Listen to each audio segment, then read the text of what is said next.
5 வருஷமாக அந்த ஆட்சியில் பங்கெடுத்து அத்தனை சலுகைகளை அனுபவிச்சாங்க. அப்போல்லாம் வந்து திராவிடத்தை போய் சேட்டுகளில் அடை வச்சிட்டாங்களா? இப்போ மட்டும் திராவிடம் போய் அடகு போயிடுச்சு. திராவிட முன்னேற்ற கழகத்தினுடைய விடிய ஆட்சியால் அடித்து நொறுக்கப்பட்டிருக்கிறது. இங்கே ஒரு அறிவிக்கப்படாத எமர்ஜென்சியை தமிழ்நாட்டிலே அமல்படுத்தியிருக்கிறார்கள். சார், இப்போ இவர் பேசிட்டு இருக்கும்போது சொன்னார் திமுக வந்து மோசமான ஆட்சி அப்படின்ற மாதிரி சொல்லியிருக்காரு. இதை பற்றின உங்கள் கருத்து? அட ஏமா நீ வேற, காலையிலே பசுமாடு தெரியாது, ராத்திரியில் இதுகளுக்கு என்ன தெரியும்? இன்னத்துக்கு லாய்க்கு இல்லாத அவங்கள ஒரு இனத்துக்கு அடைக்காதீங்க. அவங்க அனைவருக்கும் பொதுவானவங்க. உச்ச நீதிமன்றத்தால் தண்டிக்கப்பட்ட குற்றவாளி. அந்த அம்மா இறந்ததுனால அந்த தண்டனை அவங்க அனுபவிக்கல.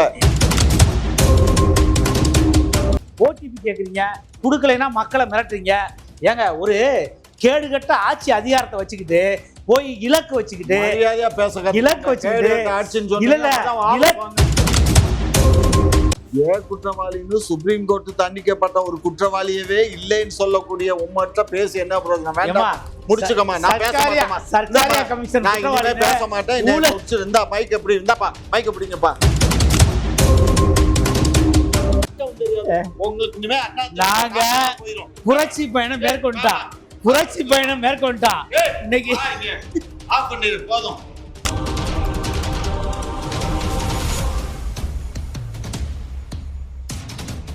குக்கு செய்தி நேயர்களுக்கு வணக்கம். திமுகவின் மூத்த முன்னோடி முனைவர் காமாட்சி நாயுடு அவர்கள் மற்றும் அதிமுகவின் மாநில வழக்கறிஞர் துணை செயலாளர் RAS செந்தில்வேல் அவர்கள், வணக்கம். எப்படி இருக்கீங்க சார்? வணக்கம்மா. சார், இப்போ வந்து அதிமுக பாஜகவோட கூட்டணி வந்து பொருந்தா கூட்டணி அப்படின்னு சொல்லி திருமாவளவன் அவர்கள் வந்து சொல்லியிருக்காரு. இதை எப்படி சார் பாக்குறீங்க? மரியாதைக்குரிய திருமாவளவன் அவர்கள், அவருக்கு திமுகவில் ஒரு மிகப்பெரிய நெருக்கடி இருக்குது. அவரை வந்து அவர் பல ஊரில் கொடியேற்ற முடியல. அவர்களுடைய ஆட்கள் அங்கங்கே கட்ட பஞ்சாயத்து பண்ணுறாங்க.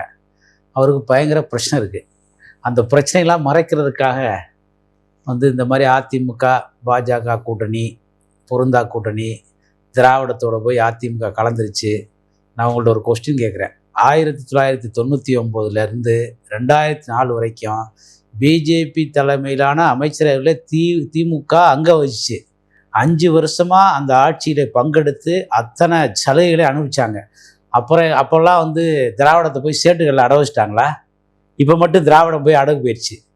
அதனால் அவர் திருமாவளவன் வந்து தமிழ்நாட்டில் ஒரு 10ஓட 11ஆவது கட்சி தான். அவர் ஒன்றும் எதிர்கட்சியோ ஆளுங்கட்சியோ கிடையாது. அவர் தன் இருப்பை காட்டிக்கொள்வதற்கு தானும் தமிழ்நாட்டில் இருக்கோம் அப்படின்னு சொல்லுவதற்காக தன்னுடைய தன் பின்னாடி உள்ள அன்பு தம்பிகள், கட்ட பஞ்சாயத்து தம்பிகளுடைய திருப்திப்படுத்துறதுக்காக வந்து அவர் ஏதாவது சொல்லுவார். அதையெல்லாம் நம்ம கணக்கில் எடுத்துக்கூடாது. தமிழ்நாட்டில் ஏகப்பட்ட பிரச்சனைகள் இருக்குது. அதனால் அதிமுக பிஜேபி என்பது ஒரு மங்களகரமான கூட்டணி, ஒரு மகத்தான கூட்டணி, ஒரு வெற்றி கூட்டணி, மீண்டும் வெற்றி பெறப்போகும் கூட்டணி. இன்றைக்கு தமிழ்நாட்டிலே ஒரு மிகப்பெரிய அசாதாரண சூழ்நிலை, அறிவிக்கப்படாத எமர்ஜென்சி. சொன்னார் மங்களகரமான கூட்டணி. எப்போ தாலி கட்டினாங்களா? இருங்க, மங்களகரமான கூட்டணி, மகத்தான கூட்டணி, வெற்றி கூட்டணி. அதாவதுங்க, இன்னைக்கு தமிழ்நாட்டில் ஒரு அசாதாரண சூழ்நிலை, ஒரு எமர்ஜென்சி, ஒரு நெருக்கடியான சூழல். எப்படி தமிழ்நாட்டுடைய தொன்மைகள், பாரம்பரியம், பண்பாடு, நம்மளுடைய ஆன்மாக்கள், நம்மளுடைய ஆன்மீகம், நம்மளுடைய அறிவியல் அத்தனையும் திராவிட முன்னேற்ற கழகத்தினுடைய விடிய ஆட்சியால் அடித்து நொறுக்கப்பட்டிருக்கிறது. இங்கே ஒரு அறிவிக்கப்படாத எமர்ஜென்சியை தமிழ்நாட்டிலே அமல்படுத்தியிருக்கிறார்கள். இங்கே ஊடக தர்மம் குழி தோண்டி புதைக்கப்பட்டிருக்கிறது. ஒட்டுமொத்தமாக தமிழ்நாட்டு மக்கள் மீதும் தமிழ்நாட்டு ஊடகத்துறையை கையிலே வைத்து கொண்டு ஒரு மிகப்பெரிய சுமையை இந்த அரசு செலுத்தி வருகிறது. அதனால திட்டமிட்டு திமுகவே விடுதலை சிறுத்தை போன்ற தலைவர்களை, இன்னும் அவர் கூட்டணி கட்சி தலைவர்களை திட்டமிட்டு பயிற்சி கொடுத்து அதிமுக கூட்டணி ஒரு பொருந்தா கூட்டணி என்ற அவதூறை தொடர்ந்து பரப்பிக் கொண்டிருக்கிறார்கள். அதனால் அதிமுக பாஜக கூட்டணி என்பது கண்டிப்பாக வெற்றி பெற போகக்கூடிய கூட்டணி. அதனால் ஏற்கனவே நாங்கள் 98 அதிமுக பாஜக கூட்டணி நாங்கள் வெற்றி பெற்றிருக்கோம். திமுகவும் 99 திமுகவும் பாஜகவும் செட்டு இருக்கு. அதனால பாஜக கூட்டணி ஒன்றும் ஒரு தீண்டத்தகாத கட்சி கிடையாது. இந்தியாவில் 29 மாநிலத்தில் 18 மாநிலங்கள் ஆளுங்கட்சி. இன்றைக்கு தொடர்ந்து 3வது முறையா இந்தியாவில் வந்து அவங்க ஆட்சி அதிகாரத்தை செலுத்திக்கிட்டு இருக்காங்க. அதனால திராவிடம்ங்கிற வந்து ஒரு பேரொளி. அந்த பேரொளியை அதிமுக எப்பொழுதும் காக்கும். நாங்கள் எந்த சூழ்நிலையிலும் மதவாதத்தோடு நாங்கள் வந்து கரம் கோர்க்க மாட்டோம். மதவாதம் துளிர்விட்டால் அதை ஒட்ட நிற்க அதிமுக தயங்காது. ஒரு புறம் நீங்க வந்து இப்படி பேசிட்டு இருக்கீங்க, ஆனா இப்போ வந்து தமிழ்நாடு முழுக்க சுற்றுப்பயணம் மேற்கொள்ள இருக்கிற எடப்பாடி அவர்கள் வந்து வானதி சீனிவாசன் அவர்களுக்கு, நயினார் நாகேந்திரன் அவர்களுக்கெல்லாம் அழைப்பு வந்து வச்சிருக்காரு அதோட தொடக்க விழாவுக்கு. ஆனா அண்ணாமலை அவர்களுக்கு வந்து அழைப்பு விடுவிக்கல அப்படின்ற மாதிரி வந்து சொல்றாங்க. இதை எப்படி பாக்குறீங்க? இது வந்துமா எங்களுடைய கட்சி இப்போ அனைத்து இந்திய அண்ணா திராவிட முன்னேற்ற கழகத்தினுடைய பொதுச் செயலாளர் மரியாதைக்குரிய எடப்பாடியார் அவர்கள் மக்களை காப்போம், தமிழகத்தை மீட்போம் என்ற தலைப்பிலே ஒரு மிகப்பெரிய புரட்சிகர எழுச்சிமிக்க பேரணியை இன்றைக்கு தொடங்கி இருக்கிறார். தமிழ்நாட்டு அரசியலிலே மிகப்பெரிய ஒரு புயலை கிளப்பப் போகிறது, ஒரு பூகம்பத்தை கிளப்பப் போகிறது. ஊழல் ஆட்சிக்கு எதிராக, அக்கிரம ஆட்சிக்கு எதிராக, அரகாஜி ஆட்சிக்கு எதிராக இப்படி ஒரு மோசமான ஆட்சி தமிழ்நாட்டில் நடைபெற்றிருக்கு. இந்த ஆட்சியை மாற்றி காட்ட வேண்டும். அதற்கு பிஜேபியினுடைய தலைவர் மரியாதைக்குரிய நயினார் நாகேந்திரன், மரியாதைக்குரிய மத்திய அமைச்சர் எல் முருகன், மரியாதைக்குரிய கோவை மாவட்டத்திலே கோவை ஒரு சட்டமன்ற தொகுதியிலே உறுப்பினர் கூடிய வானாதி, அவ்வளோதான் கூப்பிட முடியும். மரியாதைக்குரிய அண்ணாமலை அவர்களுக்கு அவர் முன்னாள் தலைவர், அவருக்கு டெல்லியில் நிறைய வேலை இருக்கும், இல்லை அவங்க கழகம் ரீதியாக கட்சி ரீதியாக அங்கே கூப்பிட்டுருப்பாங்க, அவருக்கு நிறைய வேலைகள் பொறுப்புகளை கொடுத்துருக்காங்க. அதனால் இது வந்து நாங்கள் புரோட்டோகால் படி மரியாதைக்குரிய மாநில தலைவர், மரியாதைக்குரிய மத்திய அமைச்சர், மரியாதைக்குரிய அந்த சட்டமன்ற உறுப்பினர் இவங்கெல்லாம் கூப்பிட்டுருக்கோம். இதில் அண்ணாமலையை கூப்பிடக்கூட கொஸ்டின் எழாது. அதனால் நாங்கள் அண்ணாமலையை எப்போ பயன்படுத்துமோ, எப்போ கூப்பிடுமோ அப்போ நாங்கள் கூப்பிடுவோம். அதனால் இன்னும் நாட்கள் இருக்குது. அதுக்குள்ளே இந்த எங்கள் கூட்டணிக்குள்ளே சிண்டு மூட்டுற வேலையை ஊடகங்களும் நெறியாளர்களும் செய்யக்கூடாது என்பதை தாழ்மையோடு கேட்டுக்கொள்கிறேன். சார், இப்போ இவர் பேசிட்டு இருக்கும்போது சொன்னாரு திமுக வந்து மோசமான ஆட்சி அப்படின்ற மாதிரி சொல்லியிருக்காரு. இதை பற்றின உங்கள் கருத்து? அட ஏமா நீ வேற, காலையிலே பசுமாடு தெரியாது, ராத்திரியில் இதுக்கு என்ன தெரியும்? இன்னத்துக்கு லாய்க்கு இல்லாத அதெல்லாம் ஜெயலலிதா அம்மாவோட போயிடுச்சு. அதுக்கப்புறம் 4 ஆண்டு காலத்தில் நான் தமிழ்நாடே நாசமாக போய் கடைசியில் நான் டிவியை பார்த்து தான் தெரிஞ்சுக்கிட்டேன்னு சொன்ன ஒரு முதலமைச்சர் அவர் இன்னைக்கு நாக்கில் நரம்பு இல்லாமல் பேசுகிறாரு. என்னமோ அந்நிய நாடு வந்து இங்கே வந்து படையெடுத்து வர்ற மாதிரியும் தமிழகத்தை காக்க போகிறாங்களா? இப்போ யார் படையெடுத்து வந்திருக்கா? பாகிஸ்தான் படையெடுத்து வந்துருச்சா தமிழ்நாட்டு மேலே? இல்லை ரஷ்யா படையெடுத்து வந்திருக்கா? என்னத்தை ஒரு போய் தமிழ்நாட்டை காக்குறாரு? சும்மா அதாவது சினிமா படங்களில் வசனம் பேசி அந்த காலத்தில் எம்ஜிஆர் கட்சியை வளர்த்தாரு, அதுக்கப்புறம் ஜெயலலிதா வளர்த்துச்சு. இப்போ எடப்பாடிக்கு வந்து அது எடுவட்ட பாடியாக போயிட்டாரு. இப்போ இவர் இருக்கார் வழக்கறிஞர், இவர் பெரிய சட்டம் நுணுக்கம் தெரிஞ்சவர். அதனால இவர் கொஞ்சம் ஓவராக பேசி பார்க்குறாரு. பேசியே நாசமாக போகுது. ஏன்னா இப்போ அங்கே வந்து 4 ஏடிஎம்கே ஆகிப்போச்சு. ஒரு அதிமுக இப்போ 4 அதிமுகவாக மாறி போச்சு. இந்த 4 அதிமுகவில் இது என்னத்தை பண்ண போகிறாங்க? எதுவும் அழிகிற குளத்துல மீன் பிடிச்ச மாதிரி தான். ஒரு குளமே அழிஞ்சு போச்சு, அதில் மீன் பிடிக்கிறாங்க. அதில் என்ன எத்தனை மீன் சிக்குமோ அத்தனை மீன் தான் சிக்கும். ஒட்டுமொத்த குளத்தையும் குத்தகைக்கு எடுத்து மீனை பிடிச்சா எல்லா மீனும் நமக்கு வந்து சேரும். அழிஞ்சு போன மீனை பிடிச்சி என்ன பண்ணுறது? இது மாதிரி இவங்க ஒன்றத்துக்கும் உபயோகப்படாது. அதுவும் இப்போ இவங்க வந்து நாங்கள் கூட்டணி சேர்ந்தோங்கிறது அன்னைக்கு இந்தியாவை காக்கணுங்கிற காரணத்துக்காக மீண்டும் ஒரு 40,000 கோடி வந்து செலவு பண்ண வேண்டாங்கிற ஒரு காரணத்துக்காக சில கண்டிஷன்ஸின் பேரில் தான் நாங்கள் வாஜ்பாய்க்கு வந்து ஆதரவு கொடுத்தோமே தவிர வேற ஒன்றும் இல்லை. ரெண்டாவது, நாங்கள் நிறைய அனுபவிச்சிட்டோம்னு துள்ளி பேசினாரு. நான் அதை கேட்டேன், என்னத்தை அனுபவிச்சிட்டோம்? என்ன இந்தியாவை எங்கள் பேருக்கு பட்டா போட்டு எழுதி கொடுத்துட்டாங்களா? அதை அனுபவிச்சிட்டோமா? இல்லை பார்லிமெண்ட் கட்டடத்தை எழுதி கொடுத்துட்டாங்களா? அதை அனுபவிச்சிட்டோமா? இல்லை இந்தியாவில் இருக்கக்கூடிய ரயிலை பூரா எழுதி கொடுத்துட்டாங்களா? இல்லை விமான நிலையத்தை பூரா எங்களுக்கு எழுதி கொடுத்துட்டாங்களா? இல்லை எல்லாம் இருக்கக்கூடிய கப்பல் போக்குவரத்து துறையை பூரா எங்கள்கிட்ட எழுதி கொடுத்துட்டாங்களா?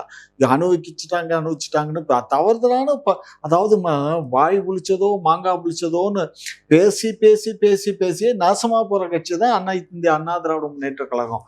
அம்மாவோட போச்சு. அம்மா இருக்கிற தொட்டிக்கு நல்லா பண்ணாங்க அந்த அம்மா. அது ஜாதியில் பாப்பாத்தியா இருந்தா கூட அந்த அம்மா நல்லா தான் பண்ணுச்சு. ஆனா இவங்க இருக்காங்களே, தவறான தகவல். எங்க அம்மாவை பொறுத்தளவுல ஜாதி மதத்திற்கு அப்பாற்பட்ட ஒரு தலைவர். அந்த அம்மா சட்டமன்றத்துல ஐயா, அவங்க சொன்னாங்க, அவங்கள ஒரு அடைமொழிக்குள்ள அடக்காதீங்க. அவங்க வந்து ஒட்டுமொத்த அப்ப தமிழ்நாட்டுல நான் ஒண்ணு மக்கள் சொல்றேன் விரும்பிய ஒரு இளவரசி. அவரு சொல்றாரு அம்மா பத்தி தப்பா பேசாதீங்க, அவங்க இருங்க. வந்து சொல்லிருப்பாங்க. ஐயா தப்பா பேசல. பட் ஏன் குற்றவாளி அவங்கள ஒரு இனத்துக்கு போய் அடைக்காதீங்க, அவங்க அனைவருக்கும் பொதுவானவங்க. உச்ச நீதிமன்றத்தால் தண்டிக்கப்பட்ட குற்றவாளி குற்றவாளி. அந்த அம்மா இறந்ததுனால அந்த தண்டனை அவங்க அனுபவிக்கல. அதுக்கு பதிலா சர்க்காரிய கமிஷனே ஊழல் பெருச்சாலின்னு சொல்லிட்டு போயிருச்சு. கருணாநிதியே சர்க்காரிய கமிஷனே ஊழல் பெருச்சாலின்னு சொல்லிட்டு போயிருச்சு. மரியாதைக்குரிய, அதாவதுங்க சுய ஒழுக்க வேணும் ஒரு அரசியல் தலைவர்களுக்கு. பேசக்கூடாது.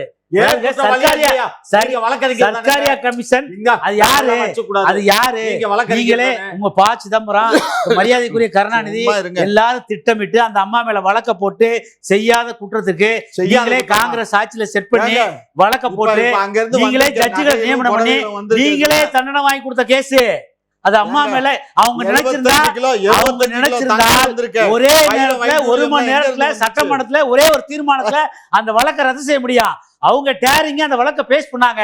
அவங்க வந்து ஒரு இன்னோசென்ட், அத வந்து சாதகமா பயன்படுத்திட்டு காங்கிரஸ் நீங்களும் சேர்ந்து நீதிமன்றத்துல கூட்டு சேர்ந்து எங்களை கருவறுத்துட்டீங்க. அதான் உண்மை. அதாவது இன்னைக்கு உள்ள கொஸ்டின், தமிழ்நாட்டை ஏன் பாதுகாக்க வேண்டும், தமிழ்நாட்டுல என்ன நிலவிக்கிட்டு இருக்கு, இங்க ஒன்னும் தேனும் பாலாரும் ஓடல. பிரச்சனை என்ன? 520 தேர்தல் தேர்தல் வாக்குறுதி. அந்த 520 தேர்தல் வாக்குறுதியில 50% கூட இந்த விடியா திமுக அரசு திமுகவால நிறைவேற்ற முடியல. குறிப்பா பாத்தீங்கன்னா நீட்டுக்கு விலக்கு வாங்கி தரேன்னு சொன்னாங்க, வாங்கி கொடுக்க முடியல. பழைய ஓய்வூதிய திட்டம் இன்னைக்கு வரைக்கும் நிறைவேற்ற முடியல. தமிழ்நாடு முழுவதும் வேலை வாய்ப்பற்ற 10 லட்சம் இளைஞர்களுக்கு பதிவு பெற்ற அரசு அலுவலகங்களில், அரசு வேலைவாய்ப்பு அலுவலகத்தில் பதிவு செய்த 10 லட்சம் இளைஞர்களுக்கு திமுக ஆட்சிக்கு வந்தா நாங்கள் வேலை வாய்ப்பு கொடுப்போம் சொல்றாங்க. 10,000 பேர் கூட வேலை வாய்ப்பு கொடுக்கல. இருங்க ஐயா, நீங்க பேசுறது. இது தமிழ்நாடு முழுவதும் உள்ள 1000 ஏரிகளை நாங்க தூராரு. இன்னைக்கு வரைக்கும் 100 ஏரி கூட தூர் வரல. தமிழ்நாடு முழுவதும் 1000 தடுப்பணை கட்டித்தரேன்னு சொல்றீங்க. இன்னைக்கு வரைக்கும் வந்து 100 தடுப்பணை கூட கட்டல. இப்படி பொய்யா சொல்லிட்டு ஆட்சிக்கு வந்துட்டு இன்னைக்கு வந்து நாங்க வந்து மறுபடியும் ஓரணியில் திருவோம். எதற்கு? மறுபடியும் ஓரணியில் திரண்டு நீங்க ஆட்சிக்கு வந்து அம்மா உணவத்தை மூடுறதுக்கா? மறுபடியும் தாலிக்கு தங்கத்தை நீங்க வந்து மறுபடியும் நிரந்தரமா நிறுத்துறதுக்கா என்ன?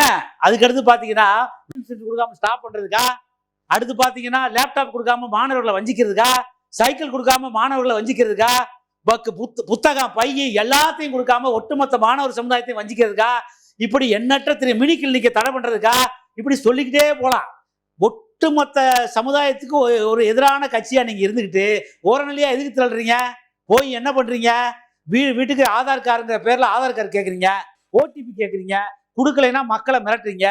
ஏங்க, ஒரு கேடுகட்ட ஆட்சி அதிகாரத்தை வச்சுக்கிட்டு போய் இலக்கு வச்சுக்கிட்டு இலக்கு வச்சுக்கிட்டு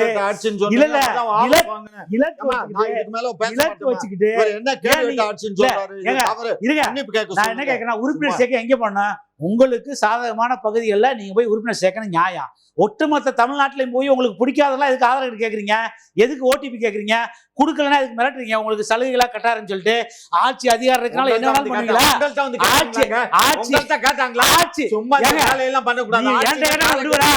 தமிழ்நாட்டில் உள்ள குப்பன் என்ன காய்கறி விற்கிறவங்க, மீன் விற்கிறவன், கருவாடு விற்கிறவன் எல்லாரும் போய் மிரட்டினா என்ன அர்த்தம்? ஆட்சி அதிகாரத்தை கையில வச்சுட்டு எதுக்கு ஓடிபி கேக்குறீங்க, எதுக்கு ரேஷன் கார்டு கேக்குறீங்க, எதுக்கு நீங்க வந்து ஆதார் கேக்குறீங்க? எல்லாத்தையும் கேட்டு கொடுக்கலைன்னா என்ன சொல்றீங்க?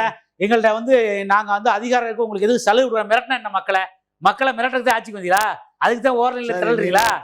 நிப்பாட்டுங்க, நாங்க பேசுறோம். எதுக்காக வந்து இப்போ நம்ம வந்து ஆதார் கார்டு கேட்குறோம், அதில் நம்ம ஆதார் கார்டை போட்டோடனே ஓடிபி வருது. எதுக்குன்னா இப்போ ரேஷன் வந்து வீடு தேடி இல்லம் தேடி ரேஷன் போகுது. அந்த ரேஷன் பொருளை விநியோகம் பண்ணுறதுக்காகத்தான் நம்ம அதை கேட்டுக்கிட்டு இருக்கோமே தவிர, ரெண்டாவது இப்போ நம்ம விட்டு போன பெண்களுக்கு மறுபடியும் நம்ம வந்து அந்த உரிமை தொகையை கொடுக்கலாம் அப்படிங்கிற அந்த இதுவும் நடந்துகிட்டு இருக்கு. அடிப்படை பேசிக்கா என்னன்னு தெரியாம கோர்ட்ல வந்து கத்துவாங்க. இல்ல, நான் கேட்க அடிப்படை இல்ல, தப்பான தகவல் சொல்லாதீங்க. தப்பான, அதாவது அதிகாரியை போய் கேட்கலாம், அரசு ஊழியர்கள் போய் கேட்கலாம், திமுக காரர்களுக்கு அங்க என்ன வேலை?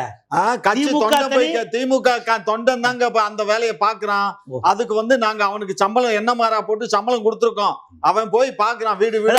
அது உங்களுக்கு வேற தொழில் இருக்கு. தெய்வ செயல் மாதிரி கள்ளச்சாரம் காய்ச்சி விடுங்க. எங்களுக்கு தெய்வ தெரியும். செயல் மாதிரி இல்ல இருங்க. எங்களுக்கு நம்ம தெரியும். நீங்க ஒண்ணும் கண்ணுக்குட்டி மாதிரி நாட்டாம கள்ளச்சாரம் பண்ணாம. காய்ச்சி சொல்லுங்க. இங்க தெய்வ பாருங்க. செயல் மாதிரி பெண்களை போய் மிரட்ட சொல்லுங்க. பாலியல் துன்புறுத்தல் பண்ண பாருங்க. சொல்லுங்க. உங்க தொண்டர்களுக்கு எல்லாம் வேற வேலை இருக்கு. நீங்க போய் அரசு அதிகாரிகளோட கை இங்க பாருங்க. ஓட்டுறீங்க. இங்க பாருங்க. அரசு அதிகாரில கை கொடுத்து ஓடிபி எதுக்கு கேக்குறீங்க? கிருஷ்ணகிரியில அன்னைக்கு 14-15 வயசு பிள்ளைகளை பூரா இது பண்ணவன் யாருங்க? உங்க கட்சிக்காரன் தான். கடைசியில அவன் தற்கொலை பண்ணி எங்க செத்தான். கட்சியில யார்கிட்ட ஒரு பேசுறீங்க? தவறு அன்னைக்கு நடந்துச்சுன்னா பஸ்ல இருங்க. எங்க கட்சியில ஒரு பஸ்ல தவறு உயிரோட நடந்துச்சுன்னா எத்தனை பெண்கள் அடுத்த நிமிஷம் எரிச்சாங்க? நாங்க கட்சியை விட்டு நிக்கிறோம். பஸ்ல எங்க அதிமுக அதிமுக கத்திரிக்காய் அண்ணா இங்க பாருங்க. பஸ் கிருஷ்ணகிரியில பஸ்ல பெண்களை வச்சு அதிமுக பஸ்ஸை கத்திரிக்காய் வச்சு திமுக தக்காளி எரிச்சீங்களா சட்னியா? இல்லையா? ஐயா அதை சொல்லுங்க. அதிமுக கத்திரிக்காய்னு சொல்றீங்க. அப்ப திமுக தக்காளி சட்னியான்னு கேக்குறேன். அது வச்சுக்கோங்க. தக்காளியாவே வச்சுக்கோங்க. யார் வேணாம்னா ஏமா இவங்க பஸ்ல பெண்களை வச்சு தீய வச்சு எரிச்சாங்க. கிருஷ்ணகிரியில போன 6 மாசத்துக்கு முன்னாடி அவன் வந்து நான் என்சிசி ஆபீசர்னு சொல்லி பெண்களை பாலியல் இது பண்ணி கடைசியில அவனே சூசைட் பண்ணி செத்து போயிட்டான். இவன் பக்கா அதிமுக. சரியா? இதை 2வது அந்த நான் ஏற்கனவே இது வந்து குற்றவாளியா ஜெயலலிதா அம்மாவை சேர்க்கணும்னு சொல்லி நான் சென்னையில மிக பிரமாண்டமான போராட்டம் பண்ணி அன்றைக்கு நான் கைது செய்யப்பட்டு ரிமாண்ட் பண்ணப்பட்டவன். என்னமோ இன்னைக்கு இவர் பேசுறாரு மாங்கா பிடிச்சதோ வாய் பிடிச்சதோ. அது ஒரு கதை சொல்றாரு. அது வந்து அம்மா வந்து தண்டிக்கப்பட்டாங்க. வழக்குல சமூக விரோதிகள் திமுகவே தூண்டி பஸ்ஸை எரிச்சு விட்டு மாணவர்களை கொளுத்தி விட்டு எங்க ஆளுங்களை புட்ட பண்ணி எங்களை எங்களை பழி வாங்கிட்டாங்க. நாங்க உங்களை மாதிரி புதுக்கோட்டையில சவுவர் சாதி மாதிரி லாரி ஏத்தி கொள்ளல. சமூக ஆர்வலர் மணலை வந்து திமுக கொள்ளையடிக்குது அப்படின்னு சொல்லிட்டு பெட்டிஷன் போட்ட சவுவர் ஜாதிக்க லாரி ஏத்தி கொள்ளல. திருநெல்வேலியில பாளையங்கோட்டையில திருந திமுகவுக்கு எதிராக பெட்டிஷன் போட்ட ஜாகிர் ஹுசேனை கொலை பண்ணல. போய் குண்டடத்துல கொலை பண்ணீங்க.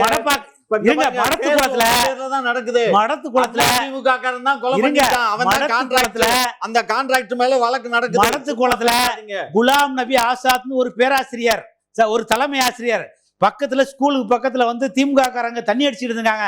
ஏப்பா இப்படி தண்ணி அடிக்கிறேன்னு கேட்டிருக்காங்க. உடனே அவங்க ஸ்கூலுக்குள்ள போது அந்த தலைமை ஆசிரியர் குலாம் நபி தாக்குதல் நடத்திருக்கீங்க. இப்படி தமிழ்நாடு அதிகார அத்துமீறல் பண்ணிட்டு நீங்க தர்மபுரி கேஸ்ல மாணவிகளை வந்து எரிச்சு கொண்டுட்டு எங்க மேல பொய் கேஸ் பண்ணிட்டு எங்க கட்சிக்கார மேல தண்டனை வாங்கி கொடுத்துட்டு நீங்க நியாயவாளி மாதிரி திமுக போட்டு கொடுத்தா என்ன நியாயம்? இங்க பாருங்க.